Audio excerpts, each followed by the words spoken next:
जितनी बात मर्जी यहाँ पे कर लें, एक दो क्रिकेट बोर्ड जो मर्जी करते हैं, उनके कहने से कुछ नहीं होना। ठीक है गफ़ार, ये बताएं पाकिस्तान क्रिकेट बोर्ड क्या करने वाला है? आपकी इत्तला के मुताबिक, आपके अंदाजे के मुताबिक क्या करने वाला है पाकिस्तान क्रिकेट बोर्ड? देखिए, पाकिस्तान क्रिकेट बोर्ड ने तो आसिफ इस बेस पर कि जब भारत ने पाकिस्तान आने से इनकार किया, पाकिस्तान होस्ट करना चाहता था, एक होस्ट की जिम्मेदारी होती है कि आपने वीजा देने, फैसिलिटेट करने, पाकिस्तान तो तैयार था, लेकिन आईसीसी ने उस पर एग्जाम्पल सेट की कि भारत के इनकार के बाद पूरे टूर्नामेंट को हाइब्रिड मॉडल पर कन्वर्ट किया, और देखा जाए तो पाकिस्तान के टूर्नामेंट को खराब किया, और भारत की इस कोशिश में वो ज्यादा रुकावट नहीं बने।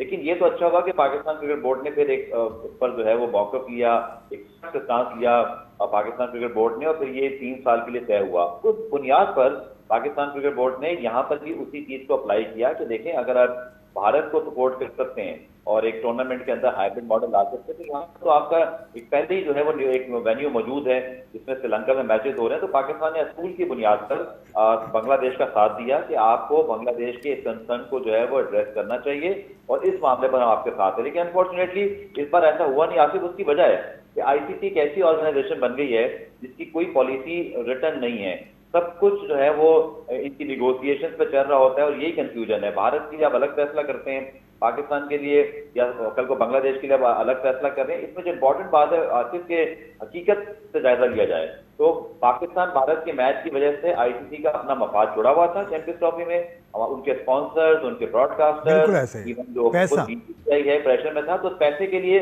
सब कुछ जो है वो 3 साल का मुआहदा भी कर लिया गया। कहते हैं ठीक है, अभी काम चलाते हैं, हम भी चले जाएंगे। अच्छा, लेकिन बांग्लादेश क्योंकि इस सिचुएशन में तनवीर कुछ कहना चाह रहे हैं, तनवीर को पूछना चाह रहे हैं। मैं एक चीज़ ये ऐड करना चाह रहा हूँ कि देखें, पाकिस्तान ने तो इंडिया जाना नहीं था, ठीक है, पाकिस्तान ने तो इंडिया जाना नहीं था। अब वो हाइप कैसे बननी थी, इस इवेंट की हाइप कैसे बनती, ठीक है। अगर पाकिस्तान जाता इंडिया तो हाइप बननी थी, लोगों ने आना था, शुगर लगना था, नारे लगने थे, जी पाकिस्तान इंडिया का मैच, ठीक ठाक किस्म के टिकट बिकने थे, सब कुछ होना था, ठीक है। अब वो उसका कोई ऑल्टरनेट करते हैं, ठीक है। अब उसका ऑल्टरनेट ये हुआ कि इस तरीके से मुस्तफ़ीज़ुर रहमान को वापस भेजो, उसके बाद ये सारा माहौल बनेगा, फिर उसके बाद हम बांग्लादेश को मना करेंगे, फिर बांग्लादेश और इंडिया की आपस में ऐसा शो करेंगे तो उनकी बहुत लड़ाई झगड़ा है, सब कुछ है, ठीक है। जब बांग्लादेश इंडिया मानेगा, इंडिया जाएगा, हाइप बनेगी, सब कुछ होगा, वहां भी नारे लगेंगे। पहले पाकिस्तान इंडिया के नारे लगते तो मैच हो रहा है, जंग हो चुकी है हमारे दरमियान। अब इंडिया और बांग्लादेश का लगेगा, जी बांग्लादेश को हरा देगा इंडिया, ये कर देगा, वो कर देगा,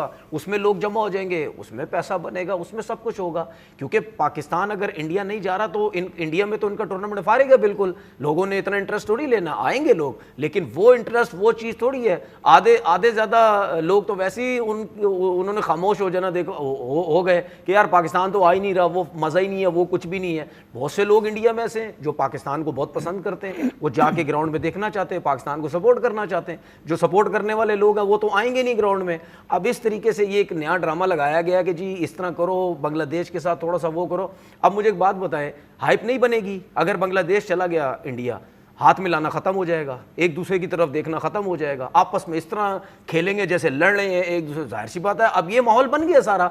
वो ये चाह रहा था, मैं हमेशा बोलता हूं, ये बनाते ही हर दफा इवेंट में कोई ऐसा माहौल बनाते हैं कि जिससे आईसीसी का जो इवेंट हो उसको वो जरा जाए आसमानों तक। आईसीसी की इवेंट 1975 में पहला वर्ल्ड कप हुआ था, वो तो सही है, लेकिन अभी तक इंडिया पाकिस्तान के अलावा किसी भी टीम की राइवलरी नहीं बना सकी। देखिए अब मैं आपको 50 साल हो नहीं, वो देखिए ये चीज जहन से निकाल दें कि बांग्लादेश इंडिया से जीत सकता है या हार सकता है, या जीता हुआ, वो तो बहुत ज्यादा हारा हुआ है। हर चीज हार जीत नहीं होती है, हर कुछ चीजें ये होती हैं, आप आवाम को ग्राउंड में किस तरीके से लेके आएंगे। पाकिस्तान की राइवलरी तो बन रही है ना, ये बात अब सुन ले सॉरी एक चीज, वो एक झगड़ा भी हुआ था, एक चीज पाकिस्तान और इसकी, एक तो ये बायलेटर सीरीज आपस में होती नहीं, ठीक है। दूसरा, अब इवेंट में भी मसले मसाइल शुरू हो गए हैं कि यार पता नहीं अब पाकिस्तान इंडिया जाएगा नहीं जाएगा। अब आगे चल के ये भी मसले मसाइल ना शुरू हो जाए कि यार हो सकता है पाकिस्तान इंडिया एक ग्रुप में ही ना खेलें, जिस तरीके से हालात बनते जा रहे हैं आगे चल के ग्रुप भी होगा। अब उसका ऑल्टरनेट क्या करना है इन्होंने, उसका ऑल्टरनेट ये बांग्लादेश पकड़ना है इन्होंने कि अब इसके साथ कुछ थोड़ा सा करें, इसको अपने ग्रुप में रखें, इंगेज करें, हाइप बनाएं, ये करें। वो तो हमें भी पता है कि बांग्लादेश उनसे जीत ही नहीं सकता, बहुत मुश्किल है, वो ज्यादा जीतेंगे। तो ये एक बड़ा एक माहौल बनाना पड़ता है, वो बना रहे हैं वो। चलिए ये टॉपिक को रख देते हैं उठा के। पाकिस्तान की टीम पर भी बहुत बात हो रही है, जो स्क्वाड ऐलान जो होगी गफ़ार के पास मेरे ख्याल है इत्तला है, गफ़ार से मैं ले लूँ फिर उसके ऊपर आप आ जाएं। गफ़ार, कुछ पाकिस्तान की जो स्क्वाड आने वाली है ऑस्ट्रेलिया के ख़िलाफ़, जो वर्ल्ड कप की भी मुमकिन स्क्वाड होगी, उसमें कौन कौन से लड़के हैं, क्या स्क्वाड है, व्हाट आर द डिटेल्स? जी आसिफ, चूंकि पाकिस्तान का ये जो मामला था, पाकिस्तान इससे ही वेट कर रहा था कि बांग्लादेश का जो मामला है, चूंकि वर्ल्ड कप का स्क्वाड उसके बाद ही अनाउंस होना है और वही ऑस्ट्रेलिया का स्क्वाड अनाउंस होगा।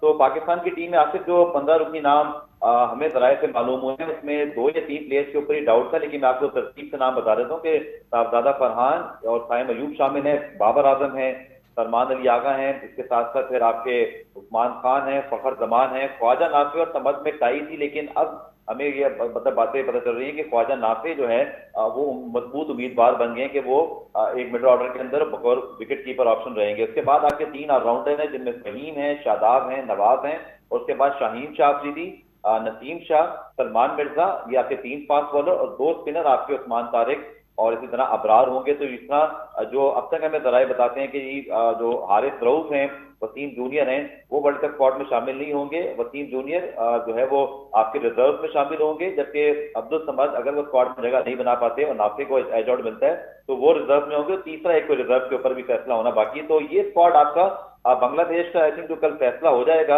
आईसीसी को उनको बताना ही है, तो उसके बाद शायद परसों हमें वर्ल्ड कप स्क्वाड और ऑस्ट्रेलिया सीरीज का स्क्वाड जो है अनाउंस होता हुआ दिखाई देगा। इसमें ख्वाजा नाफे और समद की ये जो बात कर रहे हैं ना, इसमें हो सकता है शायद मैं गलत हूँ, लेकिन मुझे कहीं से बहुत कंफर्म एक चीज़ रिपोर्ट ये पता चली है कि समद को शायद बोल दिया गया कि आपका T20 वर्ल्ड कप में नाम नहीं है। तो ख्वाजा नाफे आ जाएगा। वही ना, वो जो कह रहे हैं ना कि कीपर जा रहे हैं उस्मान, जो मुझे कुछ लोगों ने बताया वो बहुत मतलब यानी बहुत उनको इनसाइड उनको आइडिया उन चीज़ों का, तो उन्होंने बोला कि समद को शायद कह दिया इन्होंने कि आपका T20 वर्ल्ड कप में नाम नहीं है 15 में। तो फिर 3 विकेट कीपर उस्मान, ख्वाजा नाफे और साहबजादा फरहान, मतलब वो भी मेक शिफ्ट विकेट कीपर्स हैं। तो विकेट कीपिंग इतना हल्का शोबा है। मैं तो बोल चुका हूँ, मैं तो रिजवान के साथ ही जाऊँगा। देखो रिजवान होता तो हम कहते हैं यार एक पक्का विकेट कीपर तो रखा। यार अगर आप मतलब यानी कोई मुकाबला ही नहीं है यार, कोई मुकाबला नहीं, गलत है रिजवान के साथ मेरे हिसाब से बहुत गलत है। और चीफ सेलेक्टर वाली हेड पहन लें अपने आप। अब आप नहीं, अभी जो मुझे गफ़ार की बातों से लग रहा है कि अभी जो टाई है मतलब कि 2 स्पिनर होंगे या फिर 1 पेसर एक्स्ट्रा होगा, ऐसे ही बात की उन्होंने। हाँ। जो मुझे सुनाई दिया ऐसे ही। तो हारिस रऊफ उसके अंदर नहीं आ रहे हैं, सलमान मिर्ज़ा को शायद वो कर रहे हैं।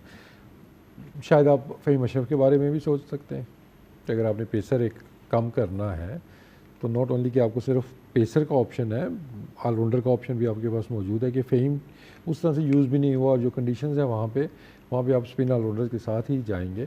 तो आई थिंक उस्मान, मैं होता तो एक पेसर कम करके उस्मान तारिक को डेफिनेटली रखता स्क्वाड के अंदर, और अगर आपने पेसर कम करना है, ऑप्शन कम करना है, तो फिर आप फ़हीम की जगह आप जेन्युइन पेसर के साथ जा सकते हैं, क्योंकि वहाँ पे मेरा नहीं ख्याल है कि मीडियम पेसर चलेगा। वहाँ आपको प्रॉपर एक जेन्युइन पेस वाले जो बॉलर्स हैं, जो स्पेशलिस्ट हैं नए बॉल के, पुराने बॉल के, उनकी ज़्यादा वो ज़रूरत वहाँ पे पड़ सकती है।